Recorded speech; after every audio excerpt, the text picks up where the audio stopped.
আসসালামু আলাইকুম, স্বাগতম দ্য ওয়ার্ল্ড ব্রিফ সংবাদে। আমি মোহাম্মদ জায়েদ গাজী আজকের সব আন্তর্জাতিক খবর নিয়ে হাজির হয়েছি। শুরুতেই জানিয়ে দিব সংবাদ শিরোনাম, তারপর বিস্তারিত। আরও একটি মার্কিন F-15 যুদ্ধবিমান ধ্বংসের দাবি ইরানের। ইসরায়েলের হামলায় লেবাননে নিহত 6, আহত 8। প্রেসিডেন্টের যুদ্ধ ঘোষণার ক্ষমতা কমাতে মার্কিন সিনেটে ভোট আজ। ইরানের বিরুদ্ধে যুদ্ধের দায় নিজ কাঁধে নিলেন ট্রাম্প। ইরানে হামলায় ঘাঁটি ব্যবহার করতে না দেয়ায় স্পেনের সঙ্গে বাণিজ্য বন্ধের ঘোষণা ট্রাম্পের। এই বিষয়ে আপনার মতামত কমেন্টে জানান এবং যুদ্ধের সব আপডেট আগে পেতে চ্যানেলটি সাবস্ক্রাইব করে যাবেন। আসসালামু আলাইকুম, স্বাগতম জানাচ্ছি দ্য ওয়ার্ল্ড ব্রিফ সংবাদে। আমি মোহাম্মদ জায়েদ গাজী। এতক্ষণ শুনছিলেন সংবাদ শিরোনাম, এবার বিস্তারিত। আন্তর্জাতিক ভূরাজনীতির ময়দানে প্রতিনিয়ত ঘটছে নানা নাটকীয় ঘটনা, যার মধ্যে অন্যতম হল প্রযুক্তি এবং সামরিক সক্ষমতার এক অলিখিত প্রতিযোগিতা। আর এমনই এক প্রেক্ষাপটে সম্প্রতি আন্তর্জাতিক সংবাদ মাধ্যমগুলোতে একটি খবর বেশ আলোড়ন সৃষ্টি করেছে, যেখানে দাবি করা হচ্ছে যে ইরান আরও একটি মার্কিন F-15 যুদ্ধবিমান ধ্বংস করেছে বলে তারা একটি বিবৃতি দিয়েছে। যদিও এই দাবির সত্যতা নিয়ে বিশ্বজুড়ে নানা বিশ্লেষণ এবং তর্ক-বিতর্ক চলছে।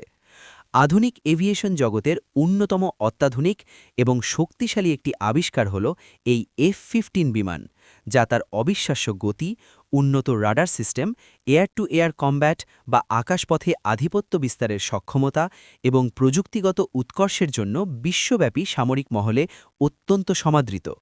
তাই এমন একটি উচ্চ প্রযুক্তির বিমান ধ্বংসের দাবি স্বাভাবিকভাবেই আন্তর্জাতিক প্রতিরক্ষা বিশ্লেষকদের মধ্যে গভীর কৌতূহলের জন্ম দিয়েছে, কারণ এটি কেবল একটি মেশিনের বা ধাতব কাঠামোর ক্ষতি নয়, বরং এর সাথে জড়িয়ে আছে বিলিয়ন ডলারের বিনিয়োগ এবং আন্তর্জাতিক পরাশক্তিগুলোর মধ্যকার প্রতিরক্ষার মনস্তাত্ত্বিক লড়াই। আপনারা যারা নিয়মিত আন্তর্জাতিক সংবাদ এবং সামরিক প্রযুক্তি নিয়ে পড়াশোনা করেন বা খবর রাখেন, তারা নিশ্চয়ই জানেন যে আধুনিক বিশ্বে যে কোনো দেশের আকাশসীমার নিয়ন্ত্রণ অত্যন্ত গুরুত্বপূর্ণ একটি কৌশলগত দিক। আর তাই এমন খবর প্রকাশের পর বৈশ্বিক প্রতিরক্ষা বিশ্লেষকরা রীতিমতো নড়ে চড়ে বসেছেন।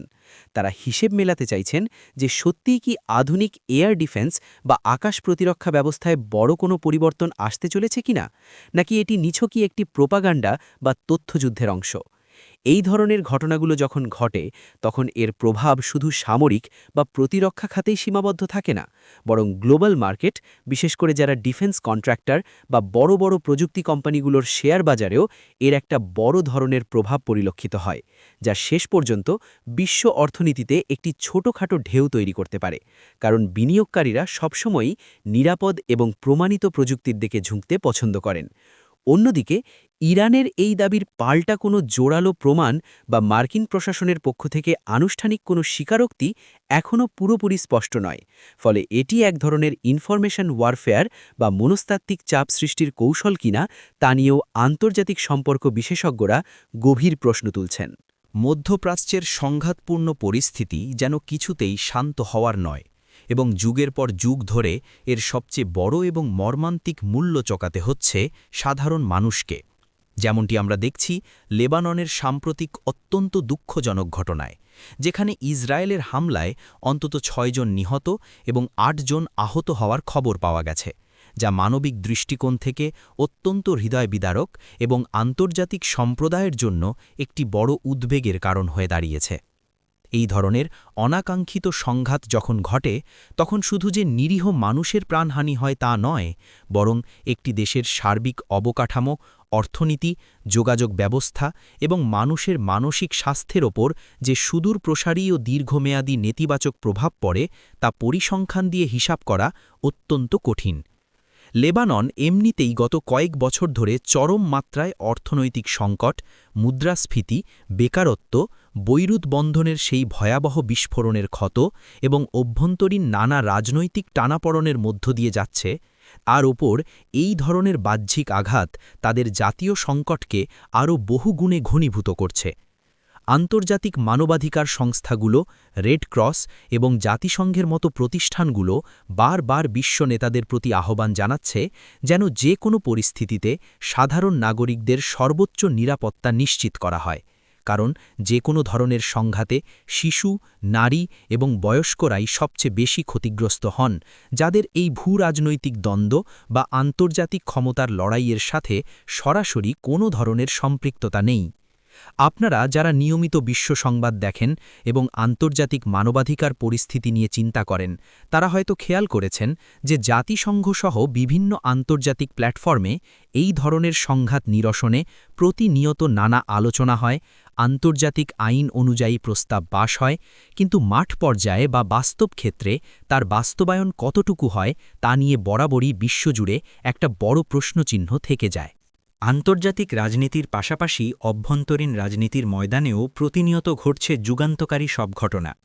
বিশেষ করে মার্কিন যুক্তরাষ্ট্রের মতো একটি অত্যন্ত প্রভাবশালী এবং গণতান্ত্রিক দেশের শাসন ব্যবস্থায় যখন কোনো বড় ধরনের কাঠামোগত পরিবর্তন আনার চেষ্টা করা হয়, তখন তা গোটা বিশ্বের নজর কাড়ে।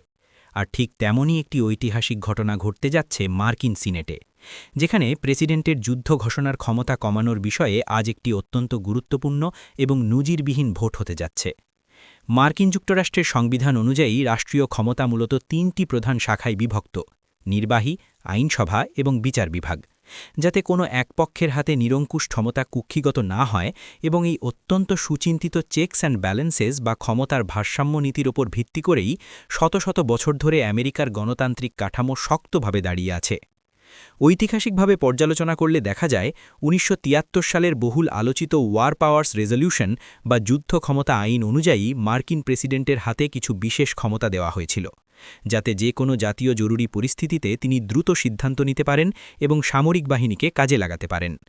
কিন্তু সাম্প্রতিক বছরগুলোতে আমরা দেখেছি যে অনেক ডেমোক্র্যাট এবং রিপাবলিকান আইন প্রণেতা তীব্রভাবে মনে করছেন এই ক্ষমতার অপব্যবহার হওয়ার একটি বড় আশঙ্কা রয়েছে এবং যে কোনো বড় সামরিক সংঘাতে জড়ানোর আগে কংগ্রেসে এর পূর্ণাঙ্গ, স্বচ্ছ এবং উন্মুক্ত বিতর্ক হওয়া উচিত। এটি আসলে একটি দেশের গণতান্ত্রিক পরিপক্কতা এবং প্রাতিষ্ঠানিক জবাবদিহির একটি চমৎকার লক্ষণ, যেখানে জনগণের নির্বাচিত প্রতিনিধিরা দেশের সর্বোচ্চ নির্বাহীর ক্ষমতাকে কিভাবে আরও নিয়ন্ত্রিত এবং জবাবদিহির আওতায় আনা যায় তা নিয়ে খোলামেলা এবং যুক্তিনির্ভর আলোচনা করছেন। রাজনৈতিক ময়দানে বিশ্ব নেতাদের বক্তব্য অনেক সময়ই ইতিহাসের গতিপথ পুরোপুরি পাল্টে দেয়, আর বর্তমান সময়ের অন্যতম আলোচিত, সমালোচিত এবং বর্ণাঢ্য রাজনৈতিক ব্যক্তিত্ব মার্কিন যুক্তরাষ্ট্রের সাবেক বা বর্তমান প্রেক্ষাপটের নেতা ডোনাল্ড ট্রাম্প যখন কোনো প্রকাশ্যে মন্তব্য করেন, তখন তা মুহূর্তের মধ্যেই বিশ্ব সংবাদ মাধ্যমের প্রধান শিরোনামে পরিণত হবে। এটাই যেন আন্তর্জাতিক মিডিয়ার একটি স্বাভাবিক নিয়ম হয়ে দাঁড়িয়েছে। আর এবার তিনি সরাসরি ইরানের বিরুদ্ধে যুদ্ধের দায় নিজের কাঁধে নেওয়ার মতো একটি বিস্ফোরক এবং আন্তর্জাতিক কূটনীতিতে প্রায় নজিরবিহীন মন্তব্য করেছেন বলে আন্তর্জাতিক সংবাদ মাধ্যমগুলো খবর প্রকাশ করছে।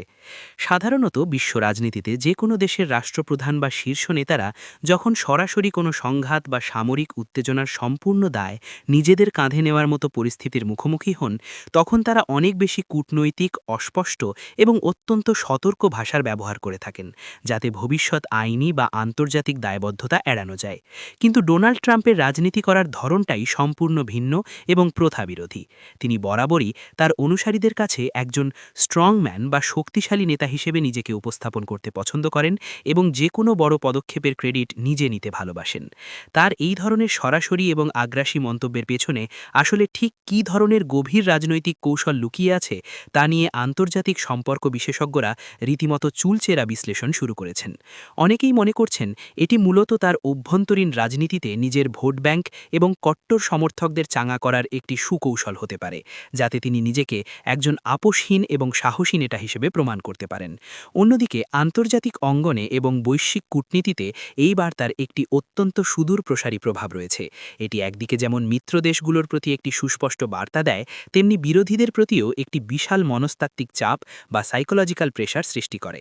তবে এই ধরনের সরাসরি দায় নেওয়ার ফলে আন্তর্জাতিক আইন, জেনেভা কনভেনশন এবং ভবিষ্যতের কোনো আইনি প্রক্রিয়ায় মার্কিন যুক্তরাষ্ট্র বা তার ব্যক্তিগত রাজনৈতিক ক্যারিয়ারে এর কী ধরনের প্রভাব পড়তে পারে তা নিয়েও আইনি বিশেষজ্ঞরা চুলচেরা আলোচনা করছেন। বিশ্বায়নের এই চরম উৎকর্ষের যুগে অর্থনীতি এবং রাজনীতি একে অপরের সাথে এমনভাবে অঙ্গাঙ্গিভাবে জড়িত যে একটির সামান্যতম প্রভাব অন্যটির ওপর কতটা ভয়াবহ এবং সুদূর প্রসারী হতে পারে তার একটি অত্যন্ত জ্বলন্ত এবং স্পষ্ট প্রমাণ হল ডোনাল্ড ট্রাম্পের সাম্প্রতিক একটি অত্যন্ত কড়া ঘোষণা, যেখানে তিনি পরিষ্কারভাবে জানিয়েছেন যে ইরানে হামলায় মার্কিন বাহিনীকে তাদের সামরিক ঘাঁটি ব্যবহার করতে না দেওয়ায় স্পেনের সাথে সব ধরনের বাণিজ্য বন্ধ করে দেওয়া হবে, যা আধুনিক আন্তর্জাতিক বাণিজ্যের ইতিহাসে একটি অত্যন্ত বিরল এবং চমকপ্রদ ঘটনা।